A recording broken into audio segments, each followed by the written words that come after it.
I think people start a business because they want to pursue freedom for themselves and for their family, but then they get stuck in this like situation where they have like less freedom than they've ever had, you know?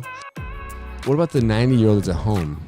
That like he's like, why the hell am I even alive? Like, I wake up every day, all my friends are gone. Yeah. Like, you know, I get one phone call, you know, a week from my family. Like, they're not even around. Like, what's the point to life? You know? No, I hear you. And then now I can take that person and bring them into an environment where all of a sudden they got friends, they got relationships, they got people that they look forward to seeing on a regular basis. Generational wealth would be able to, you know, provide freedom for my family for generations to come, you know, which obviously would be a combination of things though too, because if without good health you can't have freedom, you know. So it's you know, really freedom's like good health, financially secure, the ability to do and say and go and whatever you want.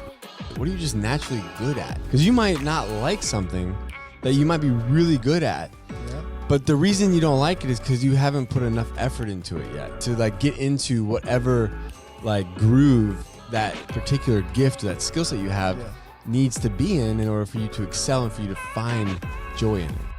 Where we want to bring the joy that our adult daycare shares with our seniors. I mean, it's incredible. I mean, literally helping them find purpose and meaning again in life it's just amazing to see that happen. What it means to have such a big idea that like your goal is so huge that you have to stay motivated. Like just thinking about the goal itself keeps you motivated because it's so big that like you know that time is of the essence. You have to go after it. Like you gotta see this thing through.